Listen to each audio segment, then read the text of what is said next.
call. Well, hold on, let me start it now. Great. You should be able to see it when it goes live. Good afternoon and welcome to the Lone Tree City Council study session. It is October 6th, 2020. This City Council study session will be conducted as a virtual meeting held electronically in accordance with Council adopted policy number 20-01. Oh. Okay, wonderful. Excuse me.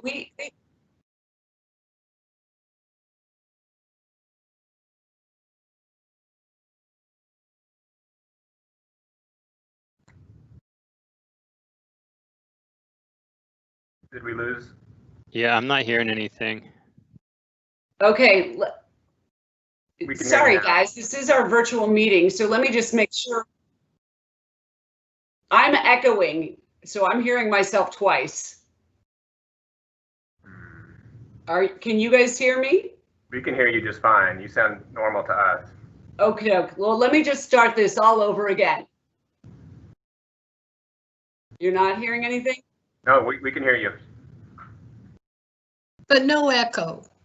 No echo. We hear you just fine. Okay, and I'm hearing a delay, and then it's repeating it. So if you guys don't hear it, let me just keep going, and I apologize if I sound distracted. All right.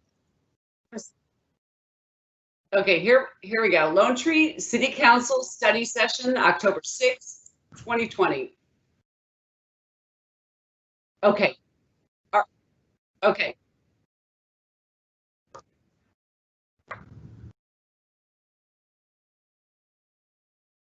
Can you hear it right now, you guys? Oh, we just hear you, and you sound great. You don't hear it. All right, you guys, I'm gonna apologize, but I can't do it this way. It is seriously repeating. So let me log out and try and log back in and see what's going on, because it's like pausing and then repeating everything I just said. So. Oh, okay. Oh yeah, well, I'm hearing me in stereo. So I apologize. Let me try. I'm gonna log out, log back in.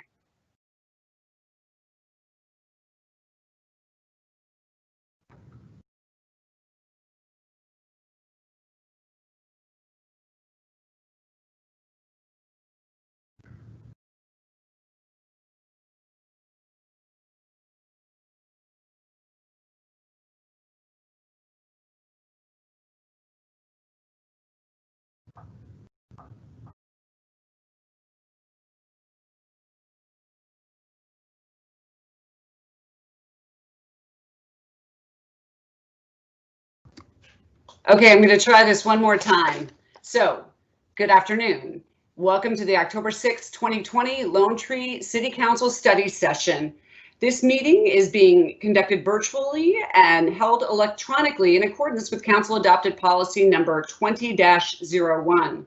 Therefore, members of the public must access this meeting via electronic participation. The City Council does not take votes during our study session, since our presentations are for information only, and therefore there will be no public comment during our study session, but there will be during our council meeting later this evening. So we have a full agenda today. Let's start with our Youth Commission update, and I'm going to turn it over to Anna Smith, and she is presenting remotely. Anna, are you there? Hello, thank you, Mayor Millay. And I just want to thank City Council and Mayor Millay for having this meeting and allowing me the chance to speak on behalf of the Youth Commission. We have some big updates tonight. The biggest one is that last night we had our first full in-person meeting with all of the youth commissioners, and we have a lot of new members, which is exciting. And I think they met with City Council 2 weeks ago, and they had a lot of nice things to say about Mayor Millay and City Council. So they're all excited, and we're excited to have them. And along with that, we voted on leadership last night. So our new chair is going to be Julia Rygrit. Our vice chair is Sarah Paschke, who is a new member this year, and we're very excited for her. And our new secretary is Laura Polito. They're really great people. We have a great leadership team, so we're all really excited to see where they take us this year. And yeah. And then we also last night discussed some topics that we could focus on this year. Our first one, obviously, that we want to continue working on and have been working on is working on tobacco and e-cigarette legislation with City Council. So Laura Polita presented to City Council on that. And we're just very excited to work with you and to hear your feedback. We talked a little bit about that last night with the 500 feet law that we discussed a little that kind of differed from our recommendation. So yeah, we respect all of City Council and what the rest of City Council does, and we're really excited to hear your feedback, and we can't wait to keep working with City Council on that. And then a few other things that we kind of talked about as a youth commission was the idea of community outreach this year, especially with COVID and all the different circumstances. We as a youth commission really decided that we want to hear what people want from us, and that of course includes City Council and Mayor Millay. We kind of did that last year when City Council reached out to us and asked for our recommendations, and we want to keep really representing all people in Lone Tree. That includes teenagers that are more like me and all the people. And we also just want to make ourselves more visible as a youth commission. We want people to know that we're here to support teens and advocate for people in Lone Tree. So that was a big thing that we talked about.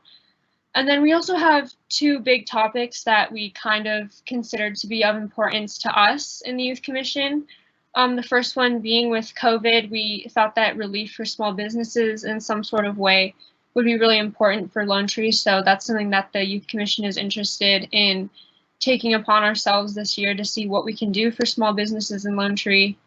And then another big thing that we thought were important as people who are mostly in high school is we see a lot of how COVID has affected education, the Douglas County School Board, and just how educators and administrators are dealing with that. So we want to talk more with teachers, educators, and stuff like that in Lone Tree.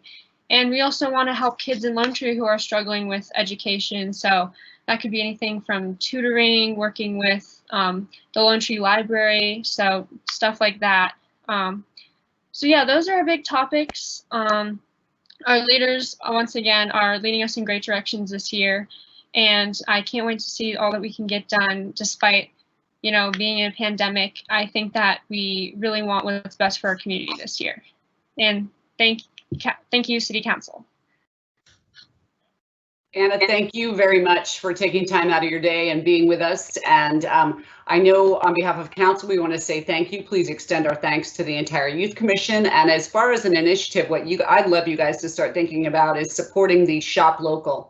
You know, shop local in your community. And we do appreciate your interest in supporting our small businesses. And that is one of the most important things we can do. So maybe you guys can think creatively about ways to do that.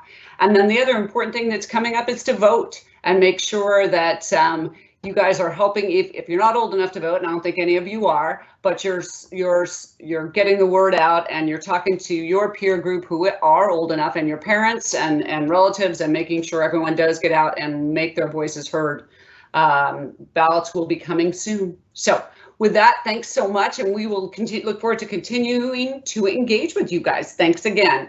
All right, moving on, our adaptive signal project update, and Justin Schmitz is with Public Works. Our Public Works head is going to be presenting that, and we are excited to hear what's happening. And I can speak for myself and say I've actually really noticed a difference when I'm out on the road. So I think it's working. But thanks, Justin.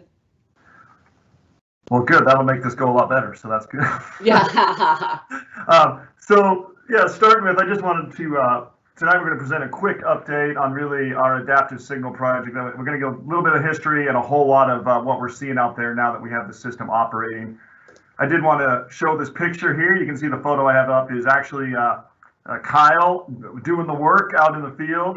This was around the April timeframe, so not a lot of cars on the street, but we had a lot of work happening during that time of year. And I did just want to highlight the staff. Steve Fletcher, Kyle, Bill, all spent an incredible amount of time on this project, as well as all of our TerraCare staff that works directly for the city. And that team really did an amazing job of getting this project done. So I just wanted to start with that to make sure we get the recognition where it's deserved at that level. Next slide.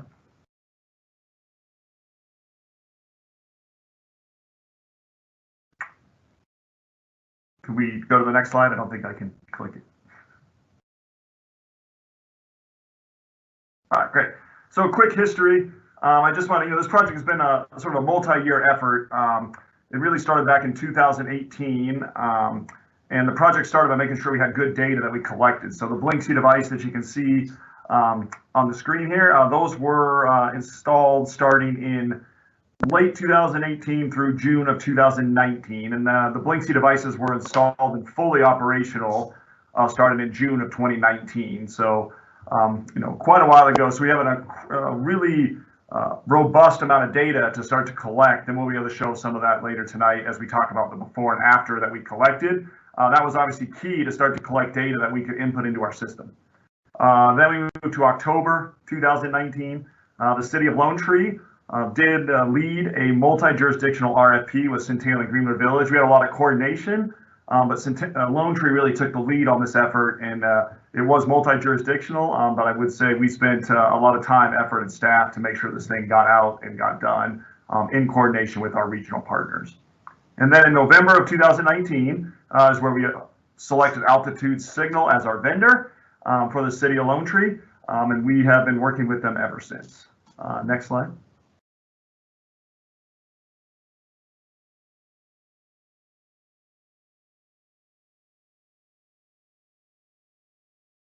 So a few other major milestones. You can see another photo of Kyle in action up there. We had to actually do a lot of work to put what we call our access points in. This is where the communication between all the detection we have and the signal had to be installed on our new signal poles. December 2019. So that is when we were able to order all of our supplies, all of our equipment, and get the project moving forward. Another highlight, I think this was an exciting moment, December 11th, 2019, we were able to present to Dr. Cog, the RTO working group. This is where all the smartest traffic people from the entire region get together and talk about traffic stuff. So we had a lot of interest in this project as it was really the first multi-jurisdictional project of this nature with adaptive signals to go out. And we got a lot of great feedback from the other districts, from other cities, and certainly the Dr. Cog itself. So it really gave us a chance to highlight the great work we were doing. We then move into March 2020. We began all the installation of this project. We were really worried about how we were going to do it with traffic, and then things started changing. So, but in March 2020 was when we did begin the project. In April and May of this year, we did get a chance to focus on doing all the signals around Park Meadows Mall. You may remember that in another briefing we had made around that time. We took advantage of some of the lower volumes during that time to make sure we got all that work done around the mall before we started seeing traffic pick back up. So the staff kind of reworked our schedule to make sure we could maximize and minimize any impact that would happen around the mall. Next slide.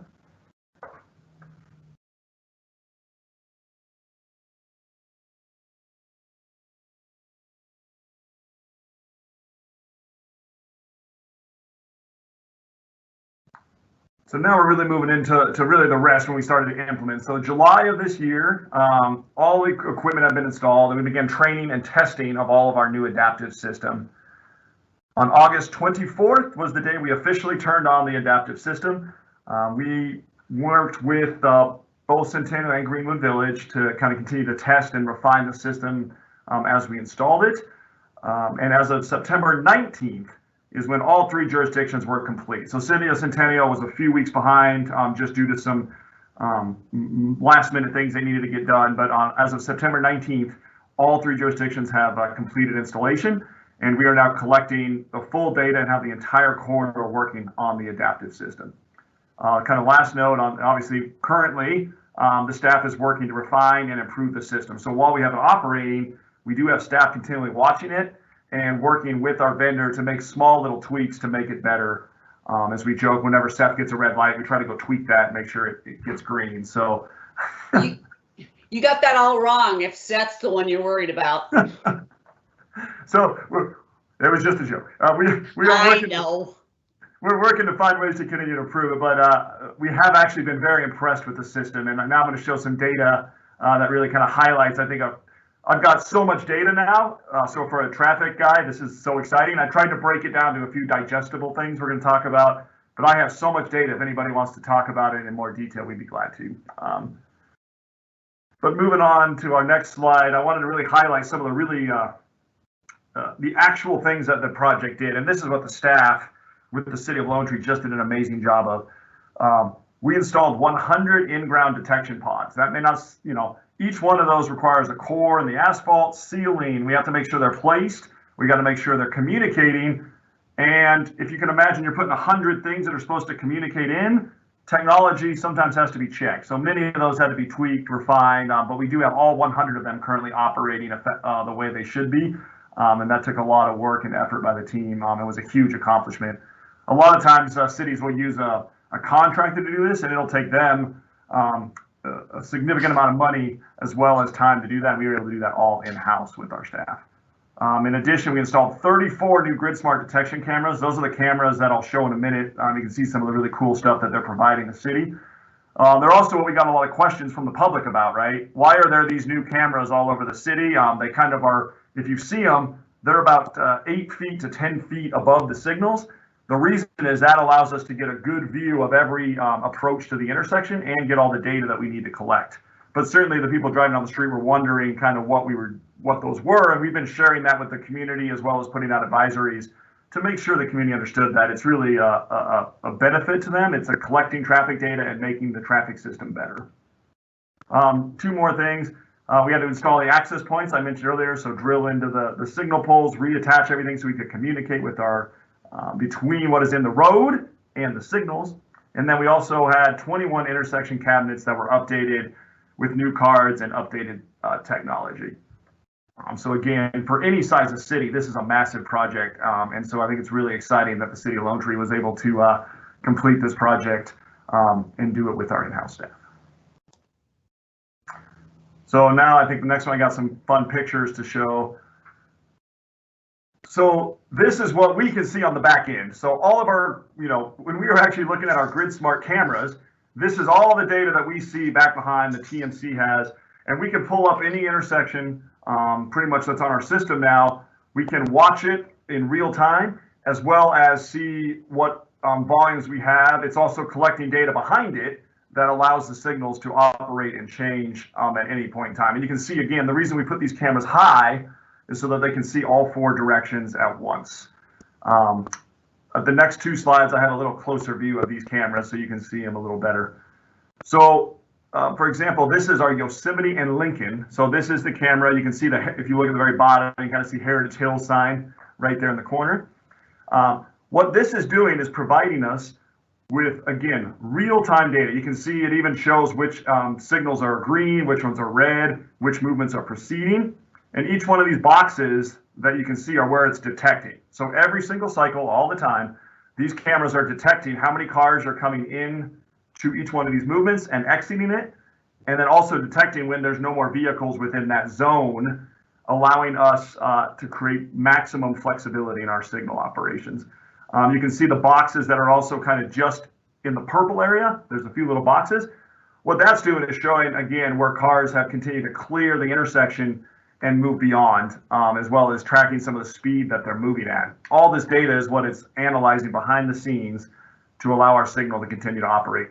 You may wonder, what is that weird orange thing? That is our signal, and we actually had to go in there and manually block those out because it kept thinking that it was something, a car, a person. So we had to make sure the camera understood that that is a signal. So that is where we tweaked a few of these things, and the team had to work to get a few of those little technology things updated. And I got one more view of that on the next slide. So again, just a close-up of it.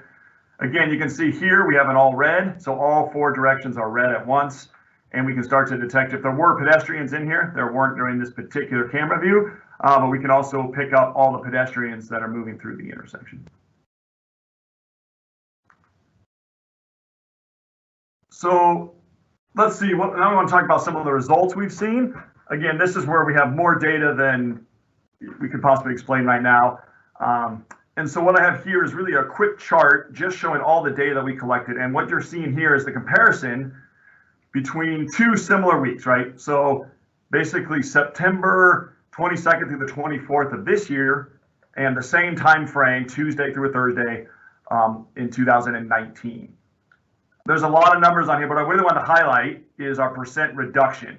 So what you can see there is our travel times along the corridor reduced between 10% and 25%, depending on the day. So obviously there's a little variability each day in traffic patterns and exactly what the system is doing. And that's what we've been continuing to work with. But we are seeing an average of a 15 to 20% increase or reduction in the amount of time it takes to travel the corridor, as well as a slight increase in the speed. And you can see that on this chart. You know, we were ranging from speeds of 29, 30 up to 35 now. So we have seen that speed of travel pick up as well on the corridor, allowing people to go. Now, you know, I can't claim this is all due to the adaptive system. Obviously, we've had a lot of change in travel patterns, but we are seeing the system operate exactly how we thought it would, and it's doing the system that we want, which is maximizing throughput and making it as smooth and consistent as possible along the corridor. The other thing you can see is our travel time is more consistent. So you're typically ranging less between before, where you had things from, you know, somewhere from 4 minutes all the way up to 5 minutes. So we had a lot of variability that we're seeing a little less in our current system. One more way I thought I might be able to show it graphically. So the next chart shows us a little potentially easier. So everything in orange, I use Broncos colors because I'm hoping that it's good omen for continued victories here. But you can see the orange is really our 2019 data. Blue is our 2020 data. Now this is, again, the travel time it takes to go on Yosemite from Lincoln to County Line. And in all cases, we saw a reduction. And certainly you can see some of these numbers, we saw a significant reduction. And most of it Wednesday, Thursday afternoons. We're continuing to collect more and more data, and I'll have a lot more data to share on this as we kind of get in October, November, December, where we can make direct comparisons between what we're seeing historically and what we're seeing this year.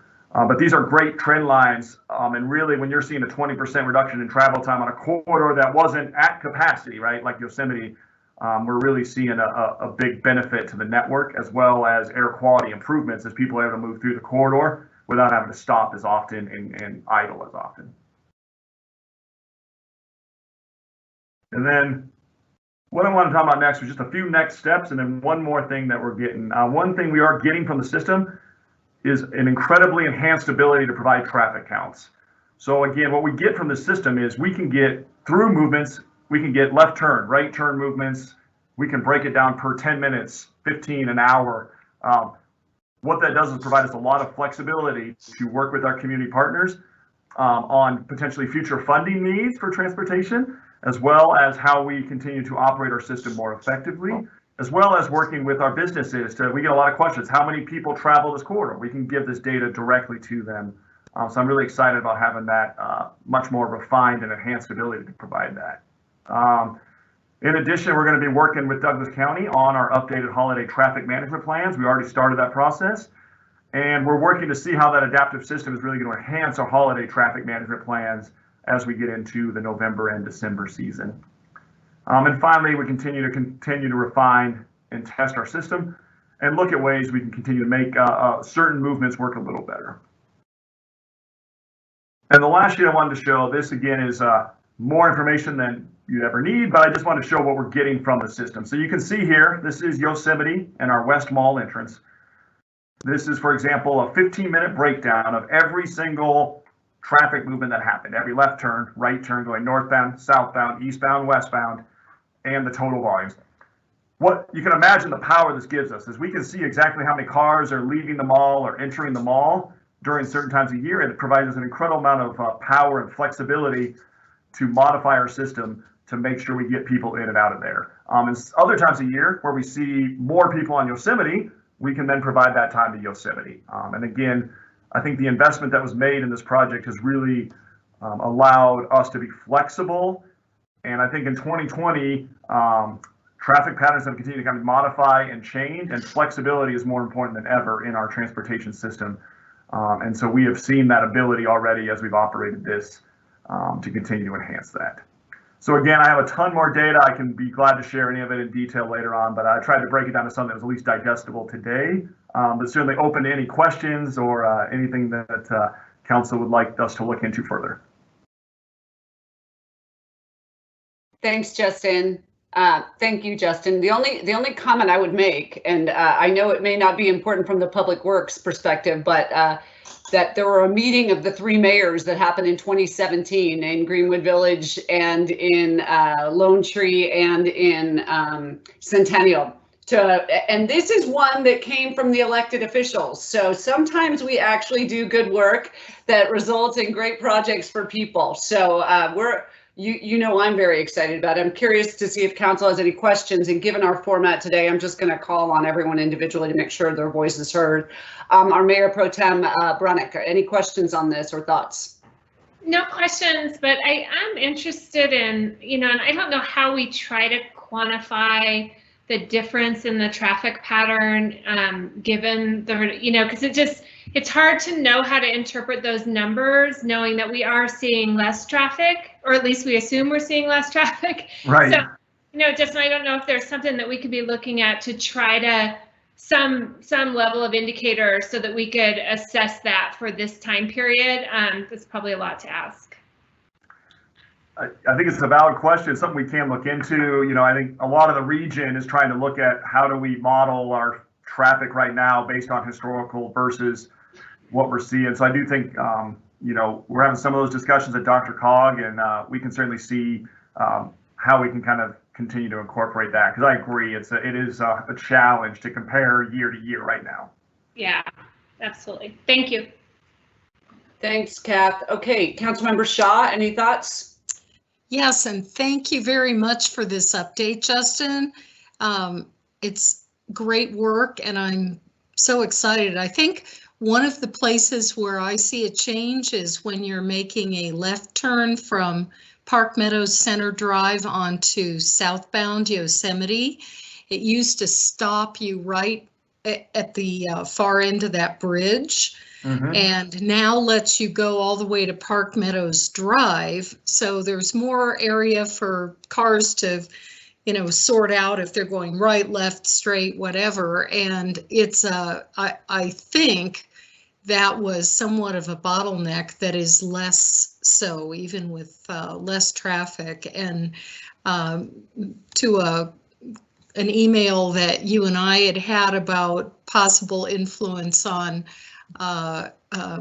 negatively on Lincoln's traffic flow, I don't see any, and I suspect that was just a red herring anyway from the person who raised the question. So everything looks good to me. I'm just very happy traffic-wise.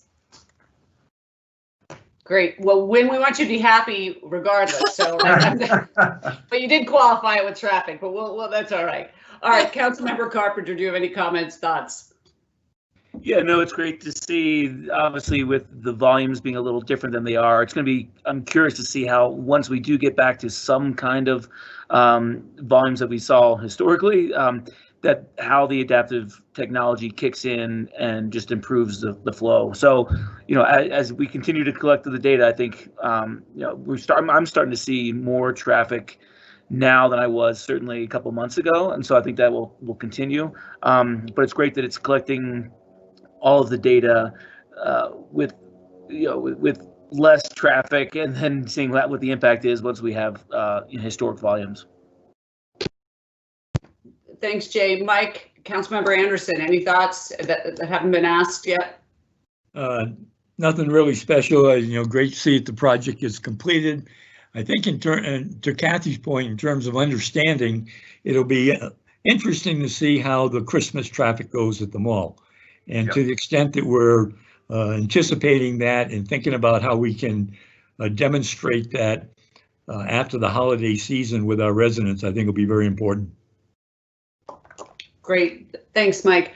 So, and my comments really are aligned with what council suggested already. It's volume, understanding how the volume of traffic is playing into this. And even maybe we can be looking at, we are down, obviously, with COVID, less traffic, which is a good thing, but maybe we can start comparing months. So maybe our November of 2020 will look like an April of 2019 by a volume perspective, and then looking at the numbers. I mean, I'm excited about seeing the data and digging into the data and what we can learn from the data. So thank you for the update, and we are going to look forward to hearing more from you, Justin, on this awesome project. So great job, and thanks for leading it and Lone Tree again being the leader there. So. All right, moving on, guys. Civic Center 2021 use policy. We've got some changes due to COVID and additional cleaning requirements. So we're going to turn it over to our city clerk, Jay. Rob's going to lead us through this discussion. Jay. Yeah, thanks, Mayor and members of council. Just giving you a kind of an update about the Civic Center usage. And we need some feedback from you all regarding how we're going to do things in 2021. Just wanted to show you this first slide to kind of give you an idea about how active the Civic Center has been in the past. As many of you know, it's bustling with traffic almost 7 days a week with different groups coming and going. And we kind of broke these into 3 different categories, that priority being city users and city groups. And then kind of a middle tier priority are the community partners, the metro districts and HOAs. And then we gave you a long list of kind of the other public and social groups that have also been using the Civic Center in the years past. This just kind of gives you an idea of like all the volume that has been coming and going during that 2018, 2019, and part of 2020. And so for the first part of 2020, things were running as normal, and then we did shut down the Civic Center from mid-March to May completely of any events, and have only been conducting municipal court in the building since June.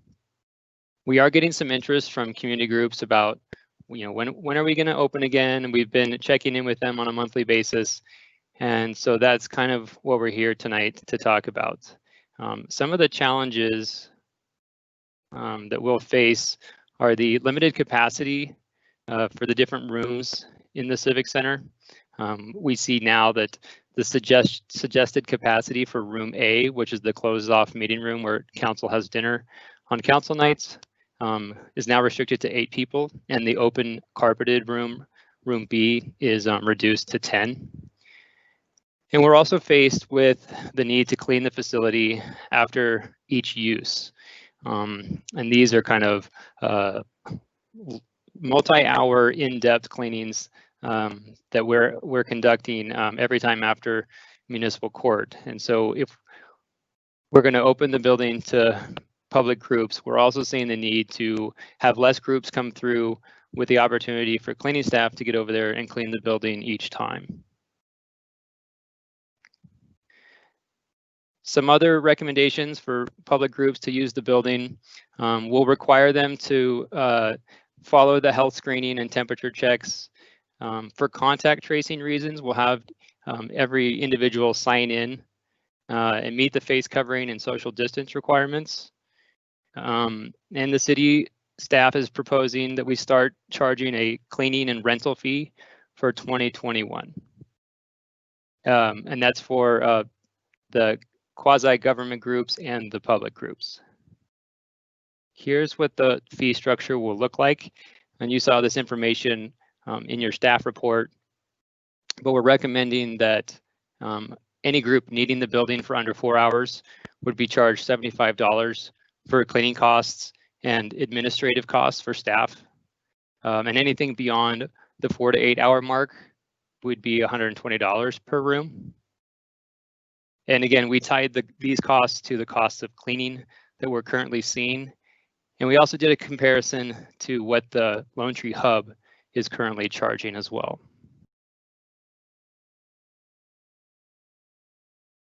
So again, we're just presenting this for council feedback tonight. If we're okay to proceed, we'll communicate these changes to our Civic Center groups. We will not be charging anyone for 2020 and the remainder of the year, but warn them if they do make reservations for 2021, that we would impose this cleaning and rental fee. We will be bringing that fee if council decides to go that direction through the annual fee schedule with a resolution that you'll consider later this year. Oh yeah, I already said that we would not be charging them for 2020. And then we all hope that we reach the post-COVID world and we will kind of reevaluate this process and those fees when that time comes. And with that, I'll just open it up to questions. Thanks, Jay. Okay, we'll start the other way this time. And again, I think it's a little more cumbersome virtually, but I want to make sure everyone's voice is heard on this. So we'll start with Councilmember Anderson. Any comments or thoughts on the proposed fee? I can see the logic in terms of setting up a fee to pay for cleaning. I don't think it's going to be received very well by people like our HOAs that have looked to us to provide a free service to them. Yeah, you know, concerned about putting something in place for a relatively short period of time that goes away when the government restrictions on COVID gatherings hopefully disappears in 2021. I understand the proposal. I'm not sure I like it. So I think given that staff is looking for direction from council on this, can you live with it, I guess is the question, Mike, in the interim. And I think an important point was noted by our city clerk that this is one with a big asterisk that when the COVID restrictions are lifted, we may want to revisit. And we can certainly put it in place with that caveat. Absolutely. And okay, so you can live with one. Okay. Now, Councilmember Carpenter, any thoughts from you, or can you live with it? Yeah, in terms of the fees, I think they're reasonable. If you look around at what everyone else is charging for a similar space, it's in line with that. I don't think it's egregious, and it makes sense for the cleaning aspect. But I would like to have it maybe, like you mentioned, once things come back to some normal or semblance of normalcy, that it is potentially reduced or eliminated. But I did have one question for Jay in terms of rooms A and B, and with the capacity issues of 8 and then 10 in the other one. Is there an opportunity to knock down that wall in essence and then have a temporary partition where you can close it, kind of flex space, whereby you could fit 18 people in a joint? So Jay, I'm going to jump in and absolutely, I think we, assuming there's not a structural issue, we could do that, but these limitations aren't being put on by the city. It's that these restrictions are based on capacity from our public health orders. So, right. So for us to invest, I guess I'm just digging in a little with you. For us to invest in the construction and tearing down of that wall, for a period of time where we're under the restrictions, I guess kind of going back to what Councilmember Anderson was suggesting, would we want to invest in that construction? I mean, that would be council's direction to staff to go ahead and do it. But I guess spending the money to do it is what I would question. Right, yeah, and I'm not talking about doing like a major revamp. That's why it was just a question. I can't remember what that wall looks like. If it's a very, it is a structured wall. I don't know if it's load bearing. No, it's an interior wall. Yeah, I don't want to throw any more money at it. Yeah, I mean, they could do it, Jay. I don't even know, though, personally, whether I think it's worth exploring what it would cost to do it, because I am very hopeful that we will be getting a vaccine for this hideous disease, and that next summer, certainly a year from now, we're not going to be under these same limitations. So I guess that's where I'm coming on. I'm with it. I was just wondering if just because I don't even any organizations can even limit themselves to 8 or 10 people. Right. So I was just trying to be creative. So I know. I'm fine You're with trying it. trying to solve the problem, make it work for everybody. I appreciate that. And I want it to work too, but I feel like if they need 18 in the interim, maybe they can go to the library, maybe they can go to the hub. There's other spaces with larger rooms that they could use there. But it sounds like you can live with the cleaning fee for the COVID interim here. I mean, I think everybody's budgets are tight right now, but I do think this is an additional service that we would not, if not for the rentals, we wouldn't be going in and cleaning it like that. So, all right. So, Councilmember Shaw, what are your thoughts? I can definitely live with it. I was curious if South Suburban's charges at the hub changed for COVID or not. Just kind of more curiosity than anything. And Jay, I'll ask you to answer. Rob, I will ask you to respond to that if you know. Yes, thank you, Mayor. In some of the back and forth that I recall with South Suburban, they left their rental fees kind of as is. We'll make sure about that, but I don't believe there was any shift. And I think the difference with that building in my mind is that it is a staffed building. There are people there, they pay a cleaning fee every day to have someone in that space, someone in that space. It's part of the daily operation of that space. So it isn't, for us, it's putting a whole new crew together and sending them over there every time the building is used, because it is not it's not open Monday through Friday. But I would appreciate knowing that as well, Jay. Rob, if you can get back to us. Mayor, confirm that. Thank you. Mayor Protem Brunick, what are your thoughts? No issues at all with it's just what we have to do during this time. I'd rather us be diligent about the cleaning and make sure that we are either using an outside service or something, internally to make sure that happens. That's probably the most critical during this time. And that's just an increased cost that we'll have to ask people to help us bear. So I'm good with it. Okay, thanks. Jay, I kind of contributed my thoughts while it was going on. So again, I don't have an issue with it. It's another thing we're holding our nose and bearing with during the COVID times. So I think you can proceed, and council then we'll expect to see that on our fee schedule. Moving Correct. on. Thanks, Mayor. Thank you. Thanks, Jay. Moving on to 2020 ballot issues update, and Jeff Hallwell is going to quickly run through these with us just to make sure we now have the right names for the right pieces of legislation. So Jeff, I'll turn it over to you. Well, thank you, Mayor and Council, for a few minutes of your time tonight. And yes, as the Mayor mentioned, I will be brief about the ballot issues that you'll be seeing. Believe it or not, 4 weeks from today is election day, and ballots will be mailed out beginning on Friday. So you should be seeing this all very soon, and you should have by now seen your blue book in the mail that will describe a lot of these initiatives. The good news is that everything that we've expressed in these meetings before are still consistent. Nothing's changed about initiatives or referendums on the upcoming ballot, except for the alphabet soup.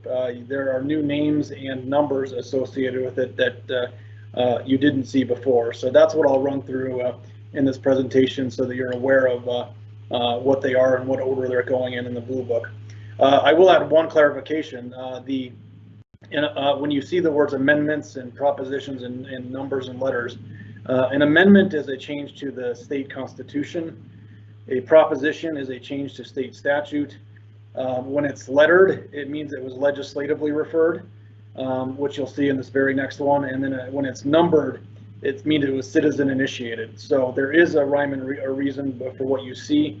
It just doesn't look that way when it goes down the ballot. So next slide, please. So the first one, Amendment B, a constitutional amendment, legislatively referred, is what we've talked about before, the repeal of the Gallagher Amendment. Next slide. Amendment C, we were talking about it as bingo raffles, but basically it's an amendment to the Constitution around the conduct of charitable gaming. Next slide, please. Amendment 76 is citizen initiated, but it'll be a change to the Constitution on the qualifications of voters in any state, federal, or local election. Next slide, please. Amendment 77 is the change into the Constitution around gambling, the 3 gambling cities in Colorado, and would allow local voter approval of casino bet limits and changes to gaming allowed in those jurisdictions. Next slide, please. Proposition EE is the new tax on, or the proposed new tax on nicotine products, legislatively referred in the special session of this year. Next slide, please. Proposition 113, citizen initiated, but it would be to adopt, or it was not citizen initiated, but it was citizen initiated, excuse me. It was adopt an agreement to elect the U.S. president by national popular vote. It was citizen initiated, but it ultimately became a referendum, as you remember, in the legislature to have it placed on the ballot. Next slide, please. Proposition 114 is the reintroduction and management of gray wolves. Next slide, please. Proposition 115 is the one that would prohibit abortions after 22 weeks of gestation. Next slide, please. Proposition 116 is the state income tax rate reduction. Next slide, please. Proposition 117, voter approval of certain new state enterprises. Next slide, please. One of the final, but maybe one of the largest, would be the creation of a paid family and medical leave insurance program. Next slide, please. And then finally, just so you recognize them, local elections that we've talked about, the election in the city of Castle Pines is ballot issue 2A. The election to direct the mayor to elect the mayor directly in the city of Littleton is referred ballot question 3A. Next slide, please. You're aware that there are some big races in Douglas County, including Commissioner District 2, Commissioner District 3. There are races for council seats in both Castle Rock and the town of Parker. The one of note is that there will be a new town of Parker mayor come election day. And then the final slide, also representing us, our state senator seats, at least very close to us, District 4, and it's 2 state representative seats, 43 and 44. And that's it for tonight, except Mayor and Council, if you have any questions, I'm happy to take them. Thanks, Jeff. I'm going to just open it up instead of running through everybody. Does anybody have, it looks like Wynn has a question. So Councilmember Shaw. I do. Thank you, Jeff. This was great. I had a question about EE, the nicotine vaping question. Does any of this money, if this passes on the ballot, come back to the municipalities, or is it all held at the state level? It is primarily held at the state level. The first level of it is to help fund COVID-related losses from, the state education fund. The second level of it does go to nicotine products regulations or cessation programs, and to a small degree we receive a little bit of that. It could come to a locality if they were managing it. And then the third level is into statewide preschool programs. So okay. It might sustain some stuff that we receive, but I don't think there's not anything significant that would be related to the city of Lone Tree. But thank you. Question. Thank you, Councilmember Shaw. Any other comments from council on this issue? Other than I think we all want to say thanks, Jeff, for helping us keep track of it all. And I know we will continue to hear more on these issues. Okay, I'm not hearing anything else from council, so we're going to move over to tax policy and structure in Douglas County, and our city manager, Seth Hoffman, is going to lead the discussion for us. Seth.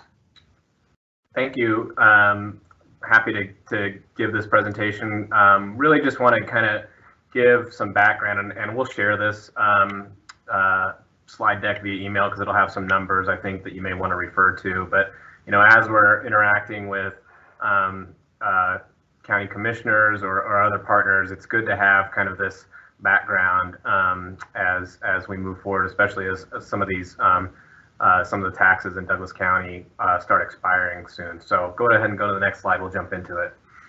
So this is kind of an eye-popping number. This is the total amount of sales tax and property tax that's generated in Lone Tree from all sources. So you can see on the left, Lone Tree keeps about 24 or a little less than 25 million, and this is in 2018. We used 2018 because that was the most recent year we had all of the numbers, and so that's what you're going to see. It doesn't change much, obviously. 2020 has been very different, but just as a baseline, I think it's fair to say as a percentage, this is a good number. So if you add up all of the sales taxes and property taxes that are generated in Lone Tree, it's just under $180 million, but 155 of that flows outside out of the city.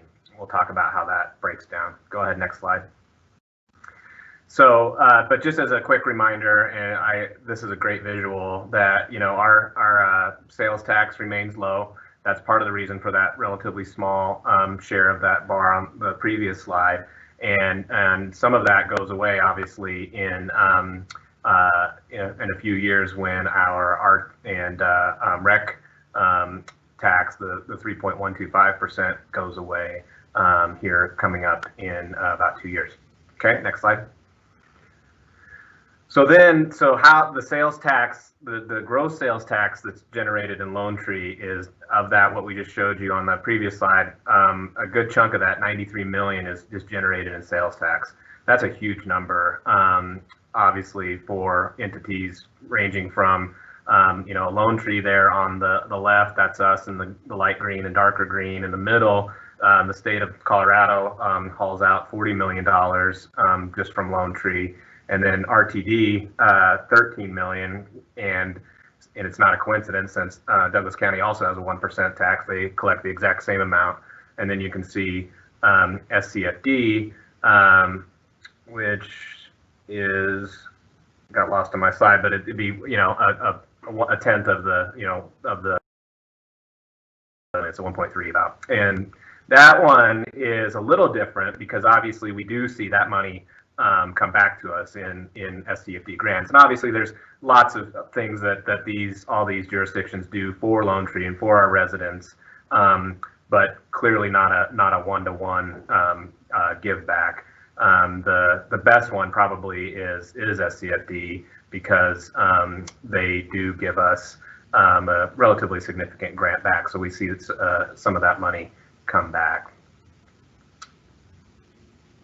Okay, next slide then.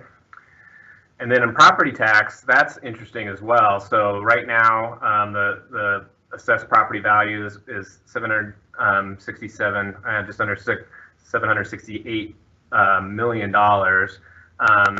It'd be interesting to see. Maybe we should have a contest to guess when we'll hit the $1 billion valuation mark. But there's definitely some stuff in the pipeline. Frankly, some of the newer commercial property is a little undervalued, probably because they've just been pretty aggressive of protesting with the assessor. And so Ridgegate, interestingly, I think we talked about this in the budget, is only about 200 million of this, even with all the hospital and Schwab and quite a bit of retail and other commercial use. So I think that number is maybe a little artificially low, but still significant. And then you can see what that translates to on the next slide. And so this is the whole stack of property tax mill levies. We have a different one that shows metro districts, but you see that the smallest number, 0.09%, still generates $72,000 in the city of Lone Tree, all the way up to the Douglas County School District, which again brings to 28 million. Just looking through these, some of these numbers have changed a little bit over the last few years. Obviously South Suburban has had a couple successful elections. Douglas County Schools a few years ago had a slight increase, but this has remained pretty stable throughout the years, and we're going to come back to it. But you can see the second highest one is the Douglas County property tax amount, which brings them 15.1 million. Next slide. So here's the different, and we also included the BIDs as well. So the Southeast Business Improvement District, or the Lone Tree Business Improvement District, excuse me, is obviously just right across the street from me here at the Entertainment District. The Southeast Public Improvement District is SPIMED. That's the district that funds the Denver South group. Then you can see Park Meadows, Heritage Hills, and I think what's interesting on here, especially in light of the Gallagher question that's on the ballot, is what a difference commercial property has in this tax generation. So you can see that Park Meadows, which has a significant amount of third down, has a significant amount of commercial property in it, obviously, including the mall and quite a bit of retail, can generate $2.2 million on 6.3 mills, where Heritage Hills Metro District, which is largely, completely residential, takes 40 mills, nearly 5 times as many mills to generate, less than 2 million. And so that, whether you consider that good or bad, but there's obviously a major imbalance if you don't have commercial property in your district. Another interesting one that we don't interact with, it's a fairly small district that surrounds the Lincoln station, is 35 million. They don't do a lot, 35 mills when 1.6. They don't do a lot of projects. It's more of a maintenance district at this point, and probably debt. And then you can see the remainder of Omni Park and then Rampart Range Metro District. And there again, you see 48 mills to generate 9 in one district and 1 in the other. And obviously that's just a matter of a split where the district boundaries just encapsulate more commercial than the others. But it's not really important. What's important is probably the total of the two. Okay, next slide. So back to focus on Douglas County for a minute, because that's where obviously we have the most opportunities for meaningful sharebacks, and they have obvious sharebacks with other county municipalities. This is the total of all of the sales tax that Douglas County collects. And we're going to walk through this a little bit about how much of this actually does come back directly to Lone Tree, because some of it does.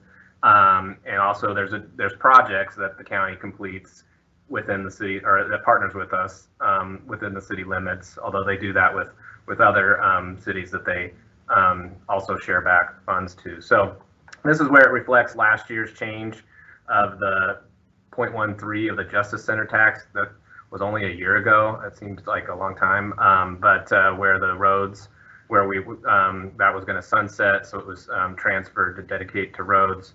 And if that were in that example, we would have contributed 1.7 million to that for that 0.13. Okay, let's go to the next slide. We'll break it down a little bit more. Oh, sorry, we got one more. So property tax. So this is a significant number too. Obviously, 15 million just in property tax, and obviously there is no direct share back for any of this money. So we've got quite a bit, and you can see they have several different ways that they've had several different elections for property tax increases or extensions, and those are all kind of shown down below in those different categories. So small amounts relatively, but that's how the county over the years has added to this, is with dedicated funds on the ballot. Next slide. Okay, so this is kind of the meat of the presentation, and what we want to talk about is these 3 share back that are slightly different from what other cities would see. And so the way that it works for Castle Rock and Parker, and I believe Larkspur, that a part of that open space sales and use tax gets directly shared back with those cities that were part of the county at the time when that was originally approved. It's based on vehicle registrations for some reason. It's relatively, it's not the way I would do it. In other counties, it's based on the actual sales that take place in that jurisdiction. So if we do talk about, you know, being included in this in the future, this is a really kind of we would still be sending a lot of money out if we kept the same vehicle registration formula. But still, it's would be $250,000 a year, which is about the amount that we've you know, spent over the last few years on park improvements, and obviously that's just come out of the general fund without any real county support. I don't remember. We've got a handful of little trails and then that sort of thing that we partnered with, including over here, hopefully by the Ascent Academy with a little trail extension over there. Obviously the east-west trail, but by and large, not a lot of county investment coming back into Lone Tree with that open space sales tax. Capital road improvements is the next share back, and this is one where what we show in green is what gets actually returned back to the city based on the formula, but for reasons that doesn't make sense to really explain. The county, when this tax was extended, took out Park Meadows and said, we're not going to share back with you the amount generated at Park Meadows each year. And so you can see that is about $1.7 million. Will be this year. It's a lower number because we're collecting less, obviously, this year, but you know, that's been around $2 million in the past. And so that's money that in other cities would be going back to Castle Rock or to Parker. There's not a carve out in Castle Rock for the outlet malls. There's not a carve out in Parker for, you know, their super Walmart. Parker and Castle Rock, you know, are able to receive that entire share back, and we'll show what the long-term impact of that is. We do are able to participate fully in the county road and bridge share back. That's the third one down below. The next slide, I think we show kind of how these total up. So just looking at it over the last 10 years, this is kind of what we have foregone, basically, due to that, both of those holes in those share back agreements. So the one, obviously the bigger one is the mall, you know, $16 million, 822, just over the last 10 years, if you total up what those share backs have been or not been. And then the open space, again, even though it's, you know, $250,000 a year, that adds up, as you see, to almost $2.5 million over 10. So that's quite a bit of parks improvements, frankly, that could have happened in Lone Tree, and quite a bit of road improvements that could have happened. I do want to say, and that's why I've got this photo here, is that the county is a great partner. In fact, you can see two things. One is the county is county line, and the other is light rail. And so, you know, the county is a great partner, and they certainly have invested in the city. I will say they also invest in the other communities in Castle Rock and Parker and some of those interchange projects that still get the full share back. So I think, you know, I don't want to downplay the great partnership that we have. I obviously do think, though, that it would be better to control our own destiny and have us sort of be able to drive which projects we want to build, rather than sort of rely on the county to help us make those decisions. One more slide, I think. Oh, that's it. So a lot of information and a lot of numbers. I'm happy to go back through any of it and answer any questions if I went too quickly.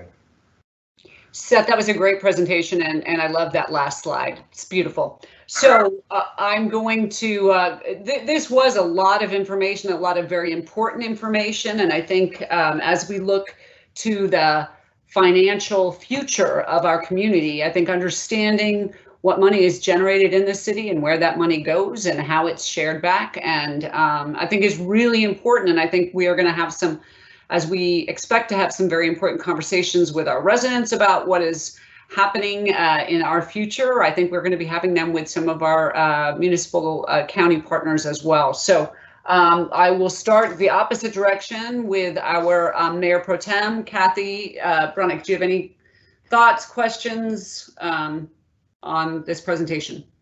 No, thank you. I'm happy to have the information and do think that it is one of the things we have to deeply consider as we move forward. So thank you. Okay, thanks. Councilmember Shaw. Thank you. Just one question. Is there any time limitation on the sunsetting of the withheld share backs, or is that kind of a forever expectation on the county side?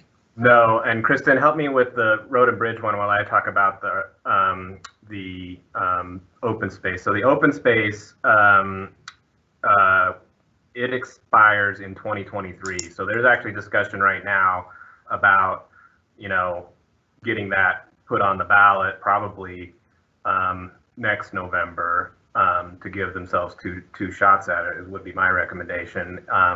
And so, yeah, now's the time to be having these conversations with Douglas County, and I expect that we will, so that we can be included, at the very least, just be included, and hopefully, and we've done some research in Adams and Arapahoe County, there's, as I mentioned in the presentation, their splits are not based on motor vehicle, they're based on sort of what's generated, just a flat percentage, maybe 25% of what's generated stays in the city, and then the county uses the other 75 for, they could still partner with the city on other projects, but and then they do grants and that kind of thing. So I'm hopeful that we're part of that conversation very soon.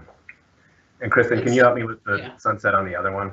Yep, it's 2030 on the sales tax transportation one. But I don't think that one necessarily needs to be changed by a ballot. I mean, the county could just decide, that they have a moral obligation to share it. It doesn't. They're not prohibited from sharing back either by the ballot language. Okay. Thank you. Thanks, Wynn. Jay, Councilmember Carpenter, any thoughts? Yeah, thanks, Seth. Great presentation. I always knew that was the case, but it's great to see hard numbers behind it. So, so good job. And Councilmember Anderson. Terrific presentation. A lot of information in there that I hadn't put in context or in total. I think very interesting on the open space tax to think about how we move forward and put ourselves in a position with the county where we're treated like the other grown-up cities and towns in the county. Another number that jumps out to me is the amount of money that flows to RTD on an annual basis. And at some point in time, I'd like to have a better understanding of how we feel about that in terms of what has happened in terms of construction, but what might be happening with RTD in terms of capital and operational cost in the future. Great, thanks, Mike. And I think many more important conversations to come regarding RTD. I would absolutely agree with that. And again, Seth, thanks for the great presentation. And I want to echo the comments of council, thinking, we've got to, as we move forward with our own budgeting, think about how we get treated as a full grown-up city now that we're 25 years old. And then also, I think, really strongly advocating for a flat percentage reduction on the open space tax versus some kind of a vehicle registration. Again, I completely agree with the assessment of staff that doesn't really make a lot of sense. And I think after this, I think we obviously have county commission races right now, but as we sit down with county commissioners in January, starting to have thoughtful dialogue about how can we just move forward where everyone is treated consistently, every municipality is treated consistently in Douglas County. So, all right. And Seth, I think we all want to see that presentation. So please, thanks for in advance for forwarding that out to us. Yeah, shout out to Austin and for helping me kind of display it well, and Jeff, and actually Eric Osterberg helped put these numbers together, about a year ago. But was good to refresh them and kind of put them in graphical format. So thanks to our team for helping with that. Yeah, and at some point, Seth, I think that's a great presentation to probably share with some of our boards, committees and commissions to just kind of understand. And actually, I think the Youth Commission could learn a lot from kind of understanding the taxes and how the taxes are collected and flow out to the other local governments. So you may want to think about sharing that even more broadly with those groups. Yes. All right, so next on our agenda, our very packed agenda this evening, is an amendment to our intergovernmental agreement with the town of Parker for dispatch services, and Chief Wilson is going to be leading that conversation for us. So, Kirk. Good evening, Mayor, and everyone else, City Council members. Thanks for having me. It's been a while. I was hoping to be in person, but this will have to do. So I just want to give a quick update on amending the IGA with Parker. Seth and I, next slide. Seth and I engaged with the city manager for Parker and the chief really right after last year's numbers came back in regards to the formula for how the services were going to be paid for and how much of that cost, because we didn't feel like due to a number of factors that the numbers came out very well and didn't seem to be a fair assessment of what those what the cost should be. So we agreed on a much more stable formula, which is going to be based on a 3-year average, and it's going to be based on hang on, my phone's beeping. It's going to be based on total authorized strength and citizen generated calls, and it's going to remove all officer initiated activity and administrative calls. Next slide. So let me add one more thing to that. So one of the things that made it volatile the previous year was the fact that because there was officer initiated activity on there and Parker experienced some unexpected long-term shortage of staff and some other issues that occurred, they were performing way less officer-initiated activity than they had in previous years. And our officers increased their traffic stops and contacts. And so you had this double whammy where we started making more officer-initiated activity and they started making way less.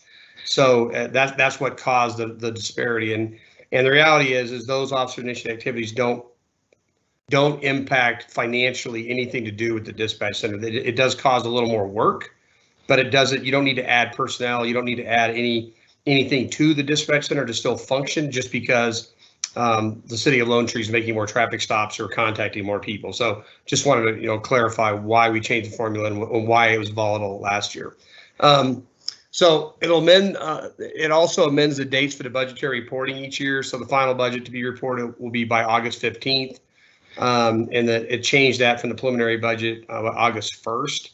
And the other part, and I don't think I have a slide on here, but essentially we're always going to be in 1 year behind. And that's something Parker put in there so that basically we're not scrambling for numbers to figure out what the next year's cost should be. So we're going to base 2022's cost based on what 2021's cost will be.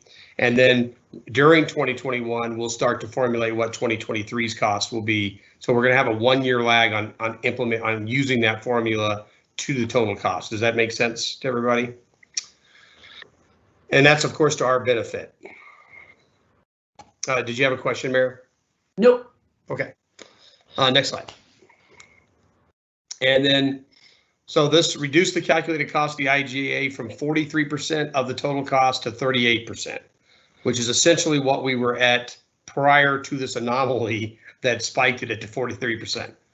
And this is a pretty good savings for us, but it's hard to give you a hard number because there are certain numbers that went up, whether it's for insurance costs or personnel costs. But essentially, it's about $90,000 that will take away from what we would have been charged this year had we used the other formula. So it's a pretty significant amount of money. And then it stabilizes the IGA cost to some degree and establishes what we believe is a much more equitable formula. And really, I think Parker was really accommodating to us working this IGA again and Chief Serapis has been much more, he's been very good about communicating and having a good partnership. And so I feel really good about the partnership moving forward. Next slide. I think it's quite, So this has been placed on the regular council meeting for October 20th, 2024 approval. So I'll come back, I'll do another presentation for the approval of the IGA. And with that, I think next slide, I don't know if there's a question slide or not, but do you guys have any questions about it? Yeah, thanks, Chief. I think, and thanks for the good work on getting this kind of updated or kind of put on a more stable track, shall we say. All right, if a council member has any questions on this, I'm going to just kind of open mic it and just jump in or raise your hand if I can see you, if you're on my camera. Okay, No I'm not seeing. Oh, Jay, did you have something? No. No, I said no question for me. Okay. All right. Thanks, guys. All right, Chief, you're up for the next two.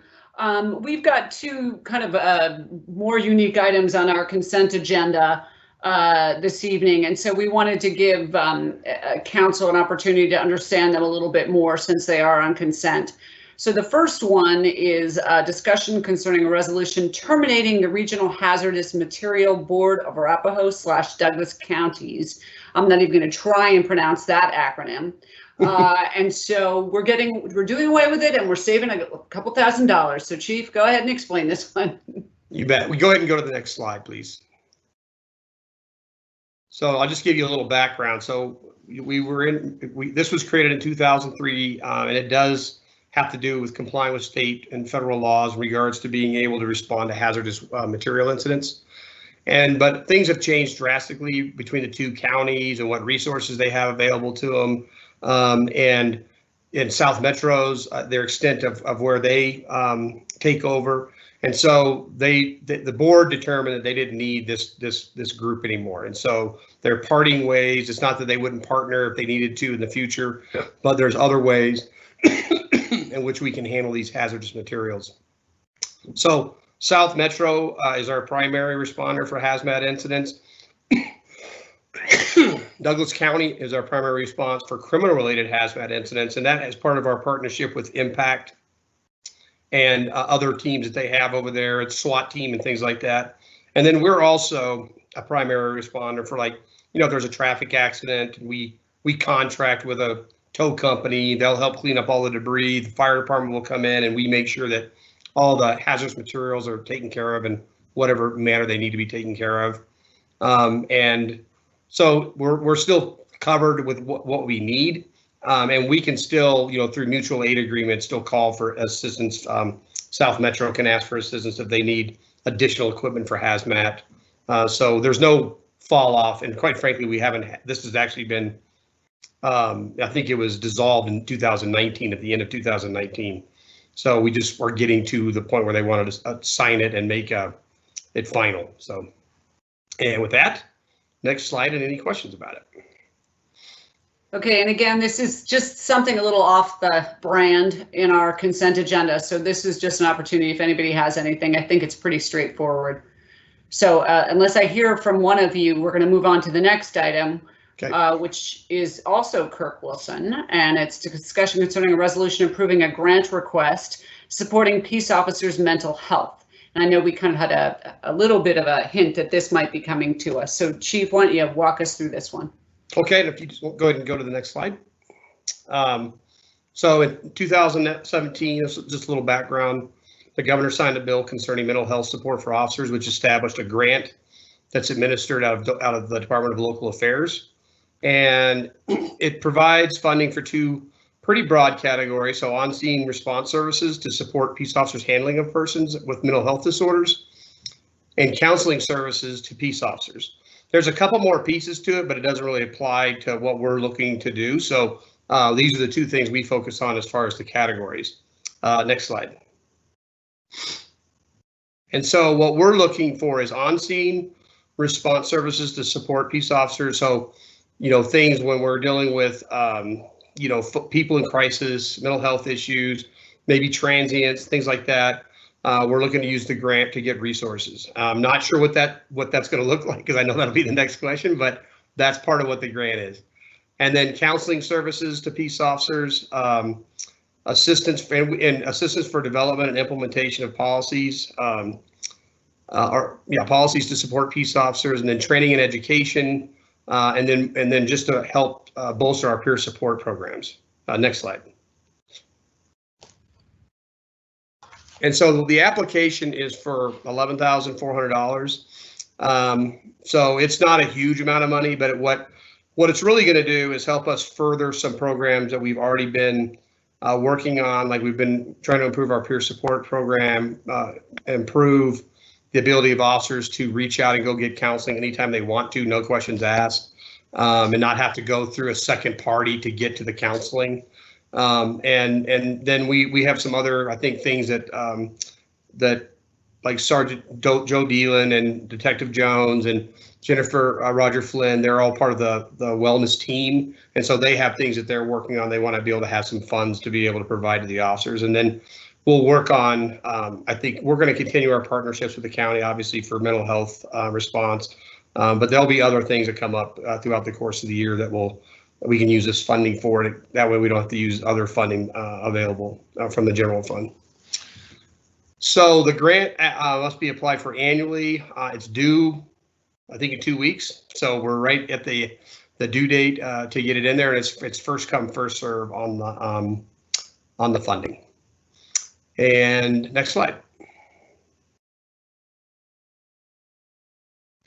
And so again, this was placed on the consent agenda, and then I would recommend that we allow us to move forward. It was just a nuance of the grant application. It said you had to specifically have council approval to move forward. It didn't say, a resolution or anything, but I think that's just the best way to move forward, to just document that we have approval. And with that, next slide, and any questions? Thanks, Chief. Okay, again, pretty straightforward, and I think we always want to do everything we can to support our police department, and particularly with something as important as mental health. So council, questions on either of those two items that we will see on our consent agenda this evening? And I'll quickly run through. Kathy? No questions. Wynn? No questions. Jay? No questions. And Mike? No questions here. All right, great. And that concludes our formal agenda for our study session. I do want to ask council if they have questions on any of the other items that are on our consent agenda this evening, which includes our minutes for September 15th, the claims for September 8th through September 28th, and then these two resolutions, one terminating the Hazardous Materials Board, and then the other supporting and approving a grant application to DOLA. So any questions on our consent agenda? No. Nope. Great. Okay. Well, again, this wraps up our study session with 8 whole minutes before we move into our exec session. And I think we're going to be signing off from this meeting and then joining a new meeting, which will be exec. Seth, is there any last thoughts for us before we get a window? We get a 7 now. I'm eating into it. It's only 7 minutes now. Nope. Okay. So thanks to staff. I think it was a really packed agenda, but I think really worthwhile stuff. A lot of great information. So log off, and I will see you back in 6 minutes now. Mayor, okay? real quick. Yes, sir. We should make a motion. Oh, I thought we were going to do the motion at 6 o'clock. When we, that's what it said on my agenda. Correct. Yes. It just needs to be in the live meeting. So we should stay on the line and do that and come back at 6. Yeah. Okay. Come back here. Oh, thanks, Jay. All right. So yeah, stay in this meeting. Stay in this meeting. Okay. Well, I am going to take a pause from this meeting, and I'll rejoin you in about 3 minutes. Okay. Perfect. Thank you. Thanks for clarifying. Yeah.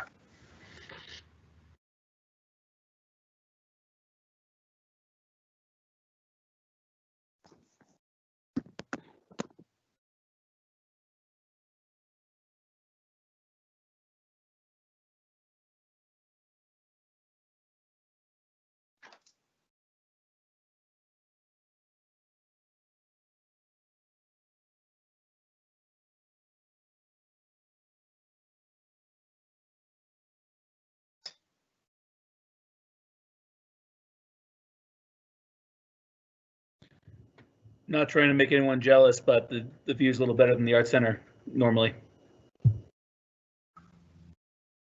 Yeah, it looks like a fake background, but it's not. That's awesome.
Okay, it is 6 o'clock. I'm going to open the regular meeting of the Lone Tree City Council. It is October 6th, 2020.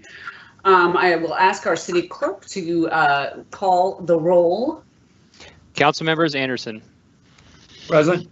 Carpenter, Here. Shaw, Here. Mayor Pro Tem Brunick, Here. and Mayor Millet. Here. Okay, we are going to be moving into executive session. I am going to ask our city attorney, Linda Michaud, to state our reasons and for council to convene in executive session. Linda. Mayor, members of City Council, the purpose of the executive session is pursuant to CRS Section 2464024E and pursuant to Lone Tree Home Rule Charter Article 4, Section 6, for determining positions relative to possible negotiations regarding the Ridgegate East development. So moved. Thank you. I'll look for a motion from council. So moved. Second. All those in favor? Aye. Aye. Are there any opposed? Okay, there's unanimous approval to go into our executive session. I'm going to ask council to sign off and then rejoin in the executive session. Great. Thank you, Mayor. Thanks.